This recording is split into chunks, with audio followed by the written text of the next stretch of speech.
Today we're talking about how to master free will. This is not a philosophical discussion on free will, or do we really have free will, or what is free will, or all these subjects that come up over free will. We're coming from the position that we have free will, we have choice, we make choices, and since we know that our day from morning till night is all kinds of choices, micro and macro choices throughout our day, today's class is dedicated to mastering choice, like becoming a masterful chooser. You could even say that it's about being a masterful human being, because what's unique to human beings is free will. Free will is what makes us special, because we actually can choose this or that. Unlike plants or animals or minerals that are totally hardwired for their existence, we, on the other hand, have choice. We can make decisions. So there are going to be 5 categories of mastering free will. We're going to go through all 5 categories of becoming masters of free will. There are 5 ways of mastering free will. We're going to memorize all 5. Each one will be a word, but in honor of us filming today, I'm going to ask you to say the words really loudly when I say them, okay? So number 1 is constant. Okay, let's hear the word constant. 1, 2, 3. Constant. Very good. Even louder. 1, 2, 3. Constant. Get it in there. Okay? And the first one is that you are constantly choosing. Well, you should be constantly choosing. To be an expert in free will, to be a black belt of free will, you want to be constantly choosing.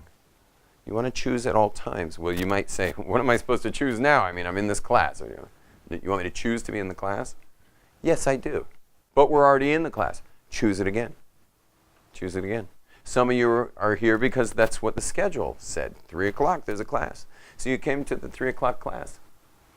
Choose it because you're choosing it, not because it's on the schedule. Some of you said, okay, I'm choosing to come to the 3:10 class, but you're not going to be with me in the class. You're not going to be, meaning with whichever teacher comes. Now, how do you think that feels, that I'm just the teacher that came? I'm a real human being. Choose to be with me this hour. Okay, choose it. Okay, and what else can you choose? Your parents. That your parents are your parents. Can you choose your parents? You better believe you can. Tell me, how much is this? Tell me if this is choosing my parents. Hello? Oh, Dad, yeah, what's up? Yeah, I'm a little busy right now. It's not good timing. Yeah, I'll try to call you later. Okay, bye-bye. Did I choose my father? No way. Did not choose my father. You can actually not choose your family, or you can choose your family and have a totally different experience of a phone call from your father or from your mother or from anyone. You can choose at all times, and we know we don't choose sometimes things. How many of us woke up in Jerusalem and stopped choosing to be in Jerusalem today? So choose it. Right now, choose it. Every second is a chance for a choice. Even choosing things that seem to be already chosen, like parents, or what city you woke up in. You can choose it. A career. You can choose your career even if you're already doing it. You can choose your major even though you're already doing it. You got to choose it. And you can see that this is a great step in becoming a master of free will, and that's to choose your life, to choose that which you are already doing, or to make a new choice, whatever. But every second is a chance for a choice. What does this have to do with Judaism? Well, God's creating the world when? Now. When? Now. When? Now. Now, and now, now. God's creating the world now. Your whole life is just a series of nows. And God's choosing to create the world now, and now, and now. The more I choose to be now, and to choose what is now, the more in touch I can be with God. This is the access to God. It's right here and right now, because there is nothing else but right here and right now. Is God creating yesterday? That'd be silly. Is God creating tomorrow? No. Why would he create tomorrow? It hasn't happened yet. Is God creating an hour ago? An hour from now? A minute from now? A second ago? A second? No, none of those. Where's God? What is the USB interface between God and creation? Right here, right now. And as you become an expert in free will and start with step 1, which is choosing, constant choice. Number 1 is constant. By choosing now, so you have a direct link up, a direct connection to God. So you don't have to like wait for your God experience. Those of you who flew to Israel and like kind of thought it'd be cool if you had this like God experience, guess what? This is the God experience. Right here, right now. What do you think so far? Take a moment, everyone. Take a deep breath and just experience the God experience.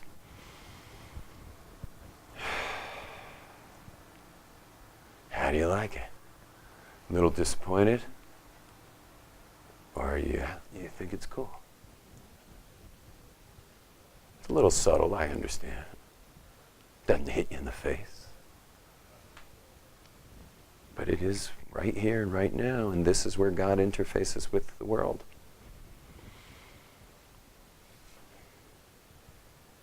A lot of us are what you call peak experience junkies. We're always chasing the next peak experience. So when we're not having that peak, we feel like we're in this kind of coma. And so we're waiting for the God experience to be something that like hits us in the face. Not necessary. In a principle, the spiritual person sensitizes his or herself to the subtlety of God in the moment. Doesn't take away the peak experiences. They're still going to come. This is still going to be like the highest Shabbos of your life coming up. You're going to go to some wedding, it's going to be so high. You know, you're going to have great experiences in your life. But don't think that when you're not having that peak experience, that it's any less of a God experience. God experience is happening all the time. And that's constant. You only get that when you're connecting constantly as time goes by in the now. Clear? Okay, so that's constant. Let's hear it again. 1, 2, 3. Constant. Very good. And now, the second of the 5 ways of mastering free will, and that is re-evaluation. Number 2, re-evaluation. Let's hear it, everybody. Re-evaluation. Very good. One more time together. Re-evaluation. Re-evaluation. Very good. Re-evaluation is the next level of mastering free will, and that's having the courage to reevaluate your life. See, most people are living their life based on yesterday's plans. You made a plan, and now you're here living out the plan. You chose a career, now you're living out the career. You chose a spouse, now you're living out that marriage with the spouse. And so what happens is it kind of gets dusty and crusty and musty and anything else that ends with usty. And, you know, it's like Roger Waters said in Pink Floyd, The Wall.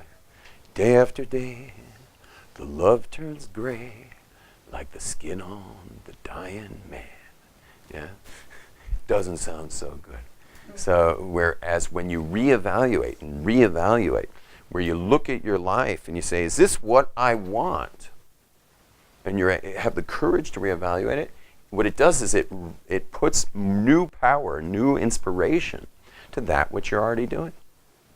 And you may actually make a shift, but you could be a doctor for many years, or you're pre-med, and you can stop and say, is this what I want? Rather than just being in a robotic, like, you know, dictates of the past, ruling and running your life, you can actually live your life by every day reevaluating your life. So there's constant choosings, number 1. Number 2 is to reevaluate. That's the bigger stuff. Like, is this the career I want? Is this the spouse I want? Do I want to be an observant Jew? Or not? The big stuff, where you reevaluate all that. And that way you go out of robotics and you go into the inspired expression of your choices in life. For most things that you reevaluate, you're not going to change anything. When I mean reevaluate my marriage, I don't mean I'm going to trade up, or exchange my wife. What it means, I'm going to look again at my wife and say, I'm not going to say what's missing, I'm going to say what's more. What's more to appreciate here? Like, what has she done now? What's the latest level of dedication to our family? What's the latest thing she's pulled off in raising these kids and in being my spouse? And where is she at now in her dedication to our marriage? And by reevaluating that, I'm able to come to a new appreciation of my spouse, a new appreciation of my marriage. in my career with Aish, or any other work I do. So by reevaluating it, I can now say, yeah, I'm in fully. This is what I want to be doing. I choose my career right now, even though I've been doing the same exact stuff for over a decade. And the Torah class I give at Aish, I've been doing for 2 decades. But I'm in today like it's my first day on the job. And I'm in because I reevaluate it. I look, is this really what I want? Answer, yes. Now, real reevaluation, though, takes the courage. It takes courage because what if it's not? If it's not, you're going to have to make a 180-degree shift and do something else.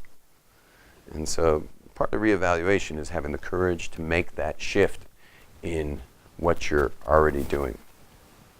So regarding reevaluation, there are 2 pitfalls you got to watch out for. One is momentum. When you've been doing something a long time, the chances are you'll keep doing it. So that's number 1, is watch out for that momentum from previous decisions. Number 2 pitfall is what stops us from reevaluating is the fear of what will they think. What will they think? What will my family think? What will my friends think? What will everyone say? And mostly what stops people from reevaluating in life is the fear of what will they say if I reevaluate my lifestyle. And you'll never see that more than in Jerusalem, where people who are not observant are approaching, the Torah world to learn Torah. And here we are, like, teaching you Torah, and you're like, it makes you reevaluate, like, wow, maybe my lifestyle is like, needs a little adjustment. Yeah, maybe I need to adjust my lifestyle to the Torah. Except what do you think is the number 1 thing that stops them from reevaluating? What will they say? And you see that in the end, you're not afraid of change. Change isn't your problem.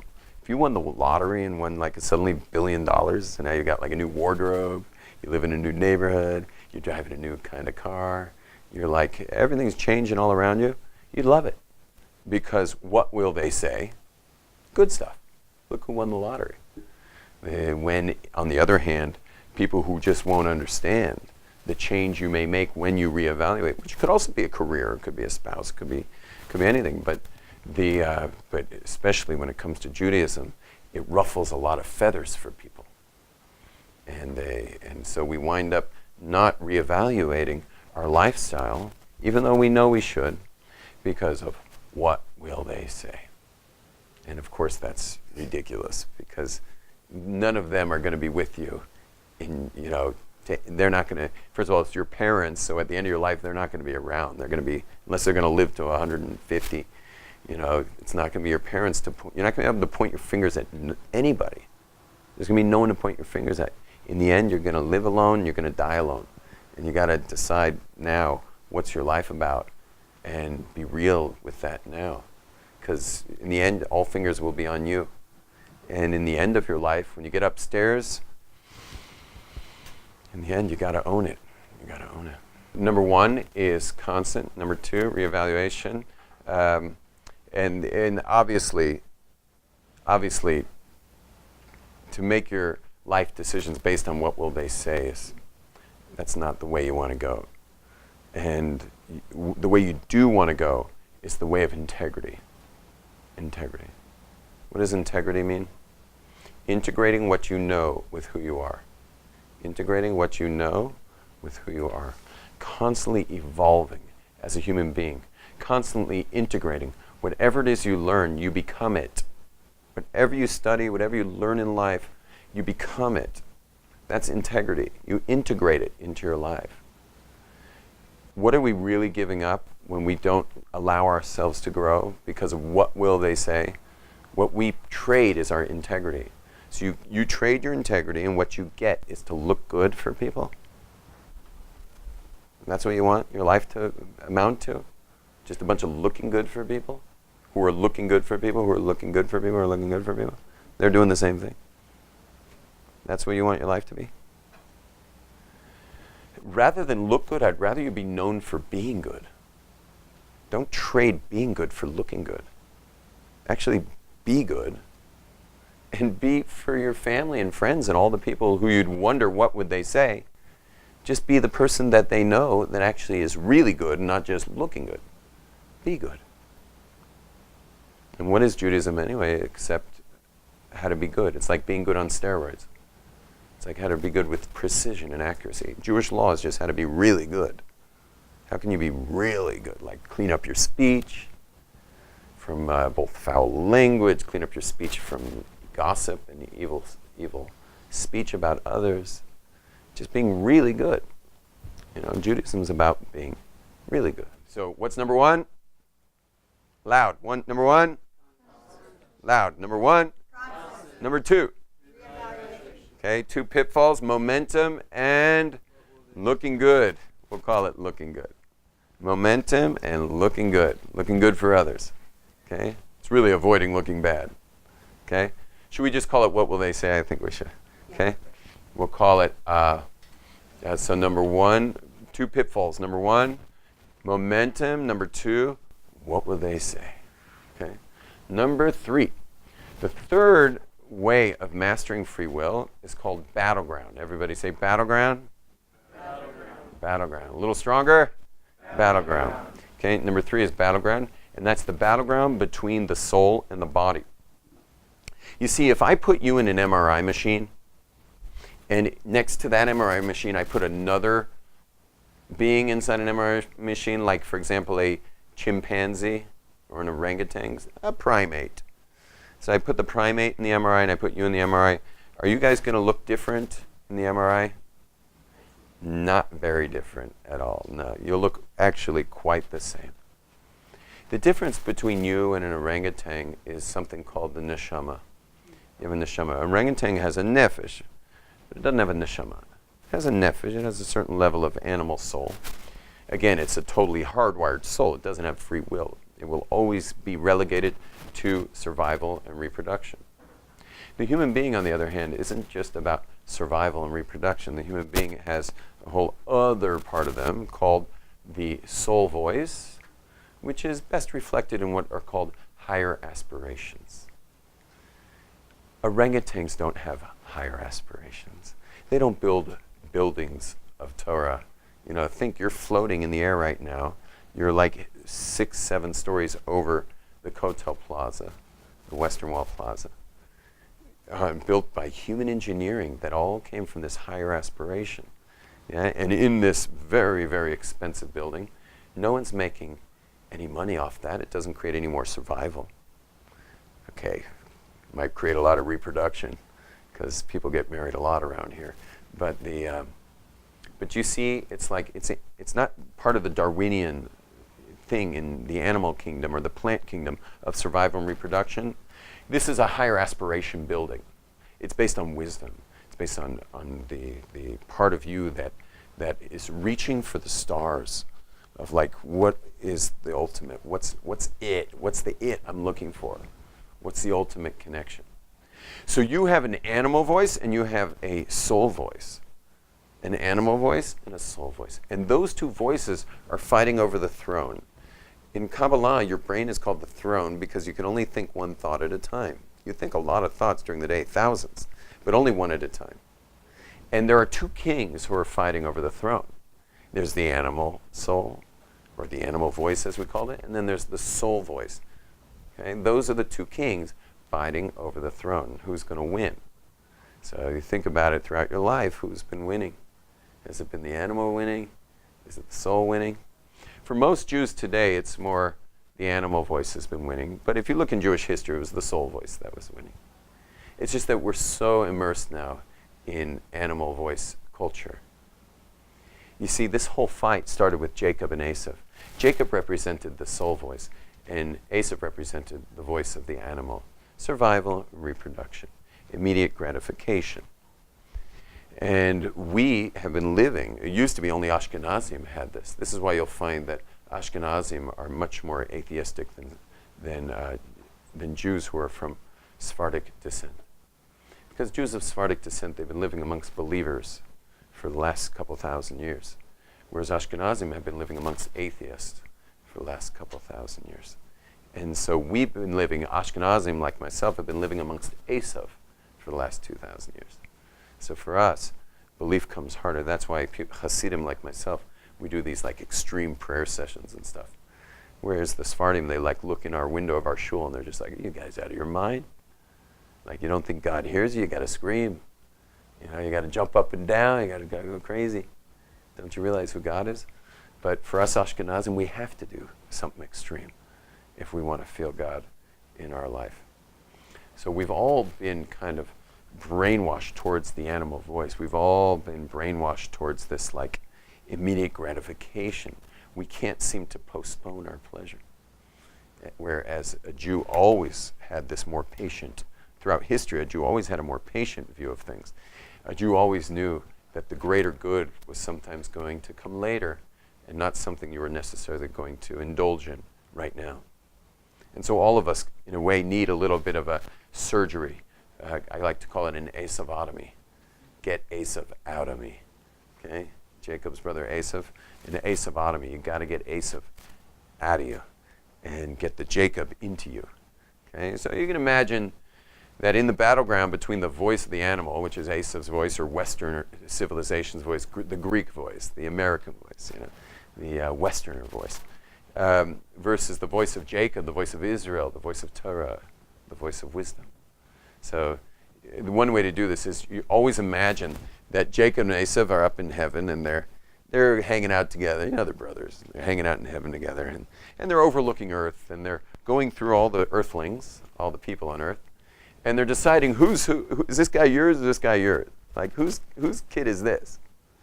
And so, you know, imagine that any time in your life that if they were watching you right now, that you'd never want Esav to say, yeah, he's mine.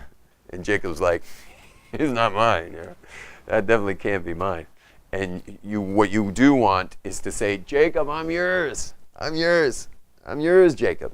And Esav's like, that guy's not mine. She's not mine. You know, that's one of yours. Okay, so like, for example, at night in town in Jerusalem, like that's not where you want to be. Okay, you don't want to be in town in Jerusalem. Sometimes I go on little Jacob excavations there. I'll go into town to the pubs, you know, and just go take care of Jacob, who thinks he's Esav.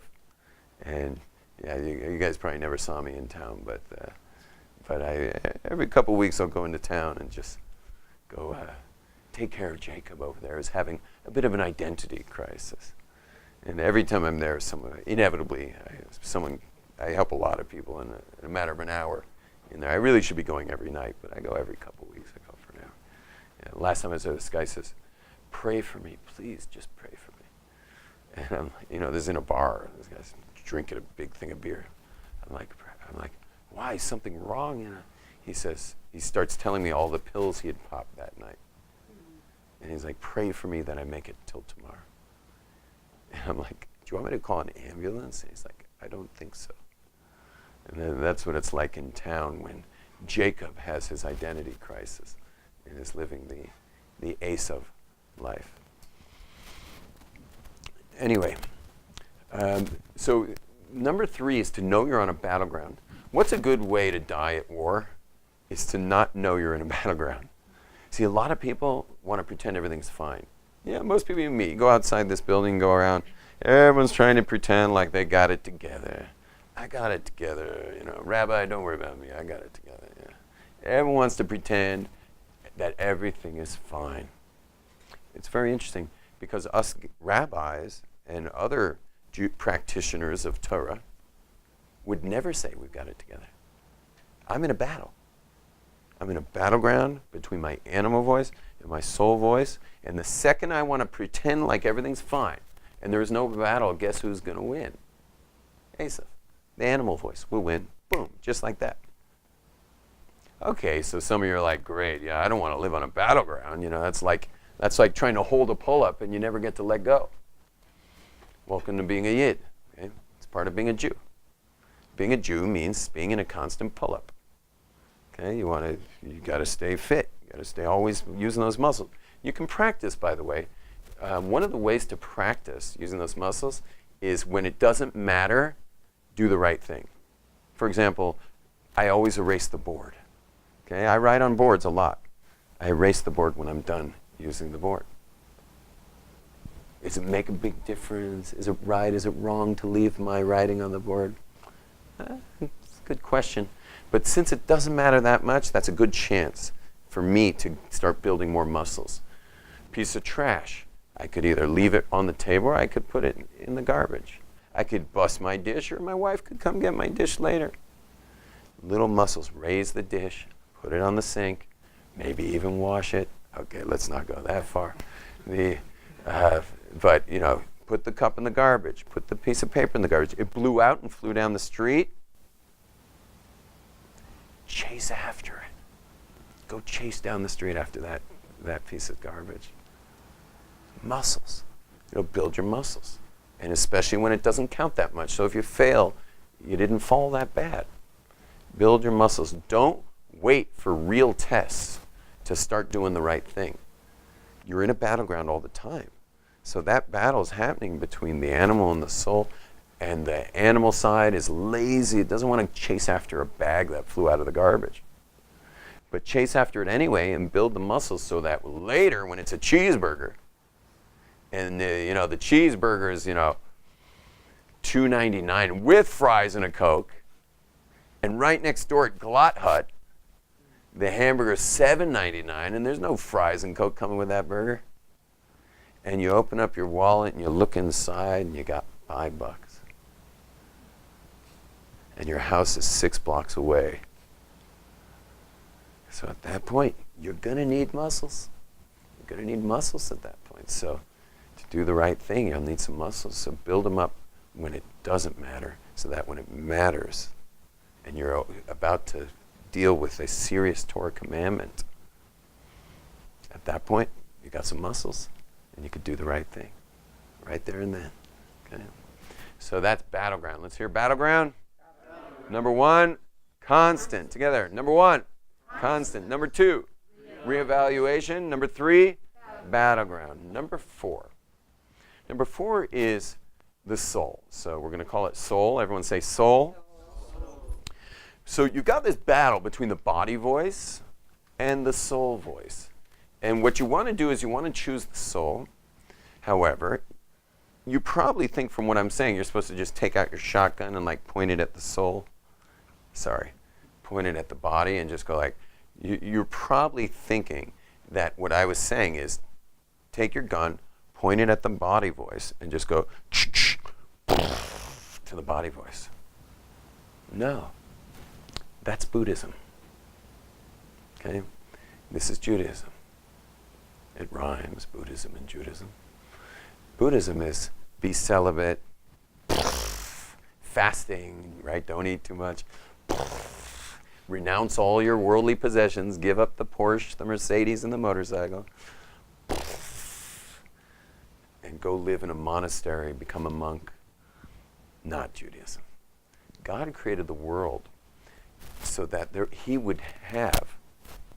God created the world so that he would have a dwelling place below. A dwelling place below. What does it mean below? I'm quoting our sages. When God says that he created the world so that he would have a dwelling below, what he meant was, or what our sages meant, was that below meaning in your animal instincts. In your animal instincts, bring God. Bring God into the animal instincts. Bring God into the animal voice. So the animal voice wants survival and reproduction. Well, survival, it has to do with money. So earn it honestly. Give tzedakah when you get it. See how what you do for a living is bettering the world and making it a better place. Infuse your livelihood with godliness. When you get the money and you make the money, you build a home or buy a home that has a beautiful dining room for a huge Shabbos table. Spend the money on gorgeous Shabbos food, a silver Kiddushkai, a gorgeous big silver menorah for Hanukkah. If you're going to get a car that's going to be nice and comfortable to drive to shul in, and buy yourself a spot in shul. Buy yourself a spot in shul. Not because you have to do it. You don't have to. There's plenty of shuls you can go where you don't have to buy your seat. But when you buy your seat, the shul actually can pay for its electricity. And the rabbi can get his salary and stuff. Use your money. Be involved in the world. Don't go into some monastery. Be totally interfaced with physicality. But use it for God. Use it for God. And that's the soul. When we say number 4, which is soul, what we're meaning is get your body voice subjugated. Get your body voice trained, like training a dog, like train the dog. And get it to actually have God's presence in its work, in its money, in its expenditures, in its tzedakah. Spend your money on making sure your kids grow up in Torah. It's a lot more expensive to raise your children in Torah if you live outside of Israel. In Israel, it's free to raise your kids in Torah. But outside of Israel, it's very expensive. Spend your money on that. That's what's worth spending your money on. And that's the soul, meaning get the body voice, which wants to make all the money and wants to live in this world and have like everything, and use it for God. And the other thing, that's survival, and then there's reproduction, which is sexuality. And why is the circumcision where it is? It's the bris. The bris, the covenant between God and man, is right there. God's saying, don't be monks. Use your body. But use it for God. Use the physical world for God. A dwelling below. God's saying, like, I want a dwelling below. I don't want you coming up to heaven on some monastery mountaintop. I want you totally engaged in physicality in the lower realms, but do it right. Do it with God in mind. Do it bringing God into creation, into your life. So that's number 4, is soul.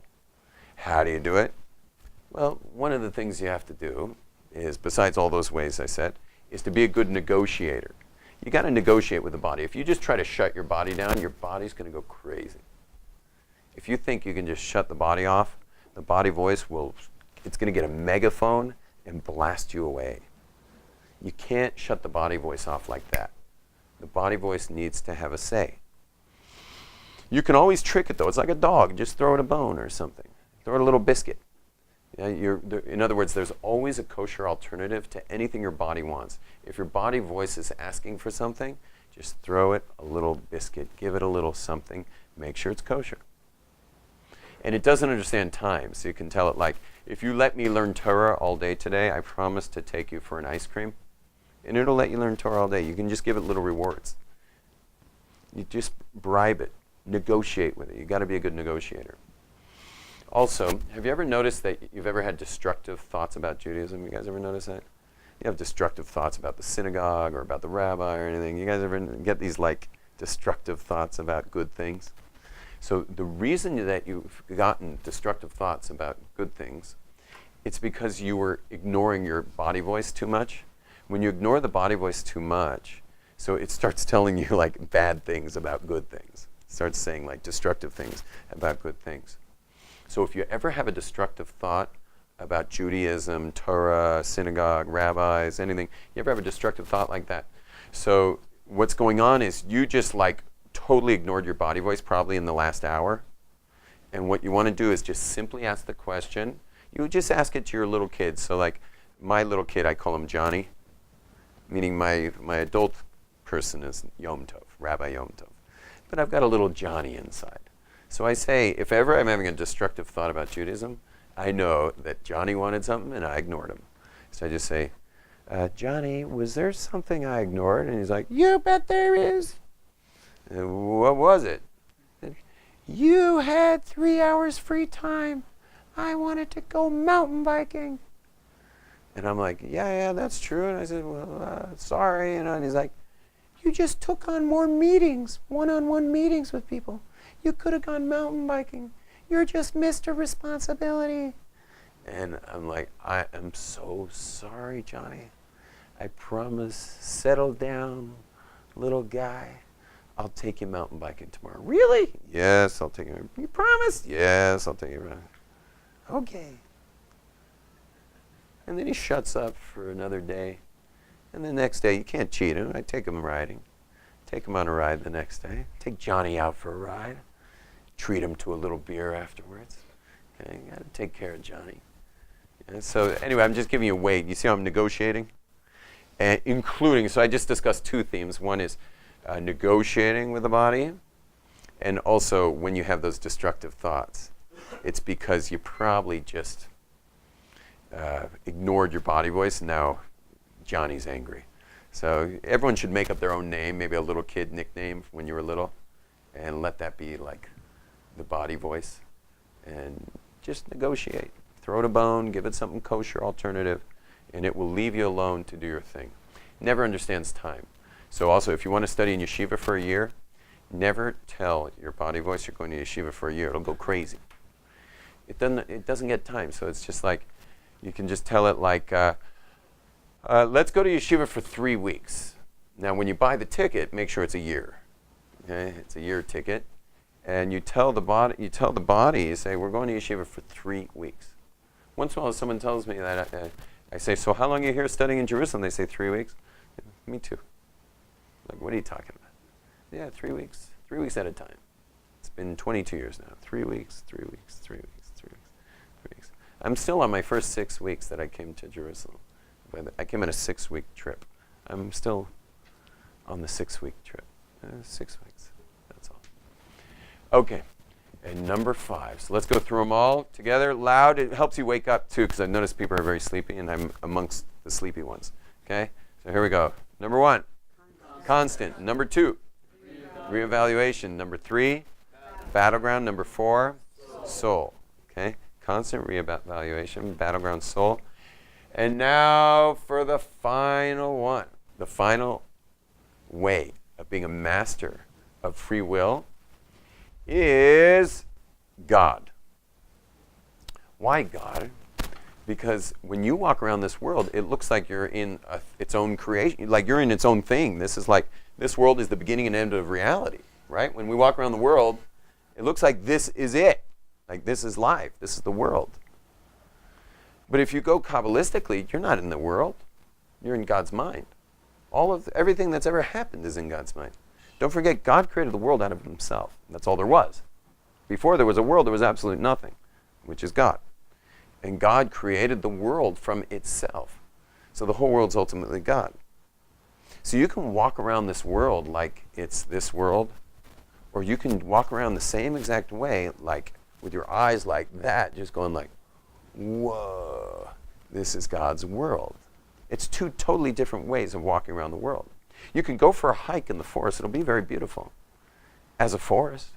Or you can walk through the forest as you're walking through the mind of God that's now coming up as a forest. I can be married to my wife, Leah, and I'm married to my wife, Leah. There she is. Or I can be married to God in the form of Leah. That's pretty magical. I can have these children, that are my kids in my house, and those are my children. Or I can have God in the form of my children. I'll treat my wife and children differently if they're God in the form of my wife and children. I treat an orange differently when it's God in the form of an orange. Everything in the world is infused with godliness because everything's made of godliness. There is nothing but godliness. That's why we cover our eyes when we say Shema and say that God is one, because he's really one. Absolute oneness. It's not like the other religions in the world that say there's one God. Nowhere in the Torah does it say there's one God. The Torah says God is one. See, other religions in the world are what you'd call softcore monotheists. They believe in one God. Judaism doesn't say that. Judaism is hardcore monotheism. It's the belief that God is one, mono, there's nothing else. And it says this in the Torah. It says God is one. It doesn't say there's one of him. There happens to also be one of him, but he's absolute oneness. It says in the Torah, Einod milvado, there is nothing but him. all of this is an illusion. Yet you can walk around in it and think this is it. Or you can walk around it and be like, wow, I'm in the mind of God. This is awesome. Now go drink a beer.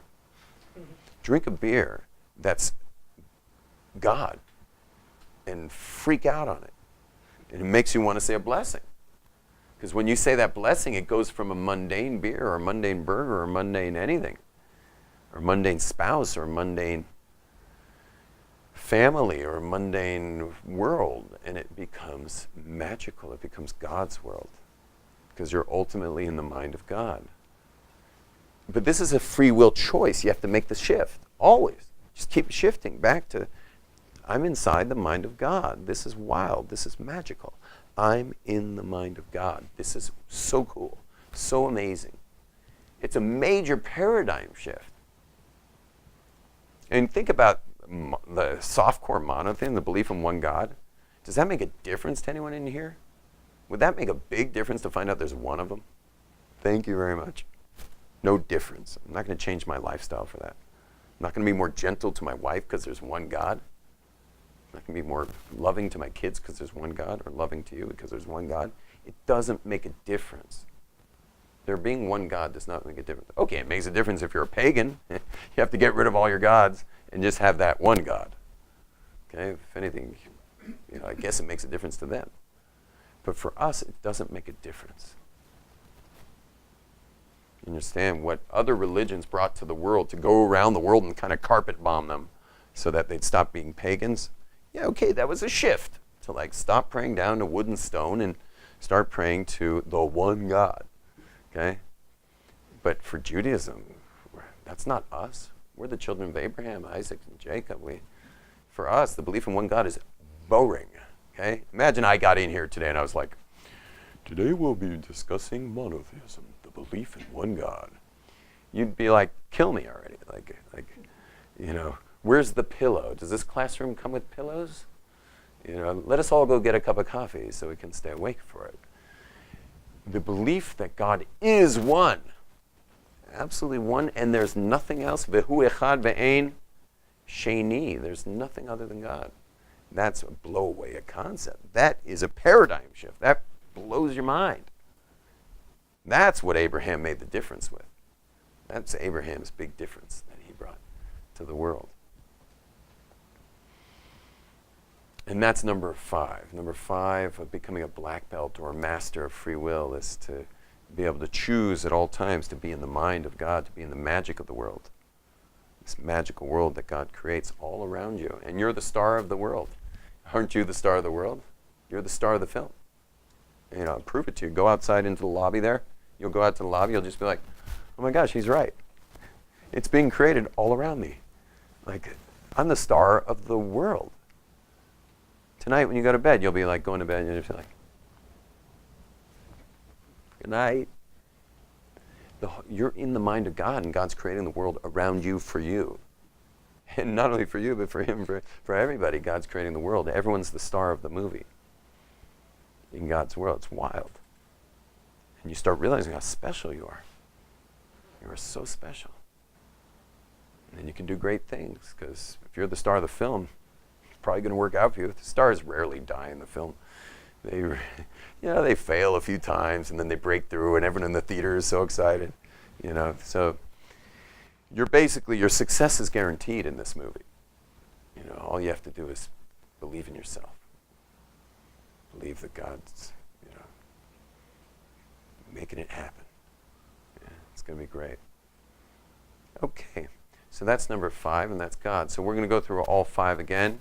Let's do it 4 times so we get the class memorized. So let's get it memorized real quick. Here we go. Together, we're going to do it 4 times.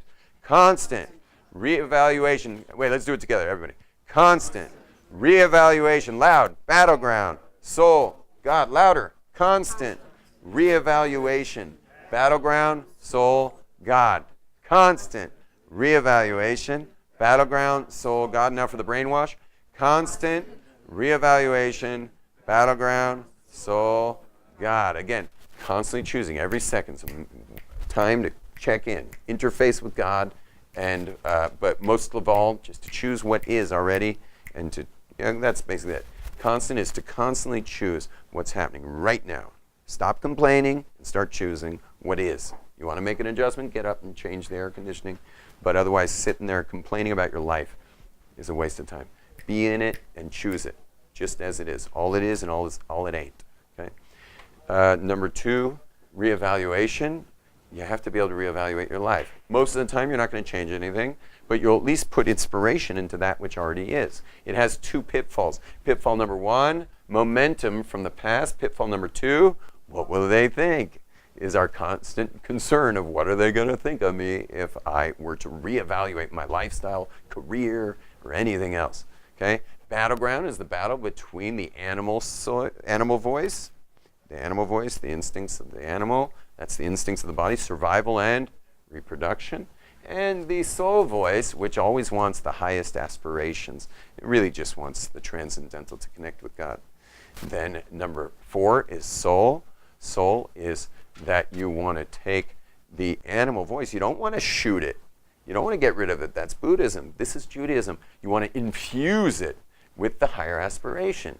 Get your body voice, your animal voice for survival and reproduction, or money and sexuality. Get it subjugated to the soul voice so that it's your engine, that it's working for you. Okay? For the soul voice, to get you everything to the highest level, to give God a dwelling down below, and to raise your animal up. And last of all is God, and that's to know that you're ultimately in the mind of God, and everything going on all around you is just God in the form of that thing, and you are the star of the show. Thank you very much.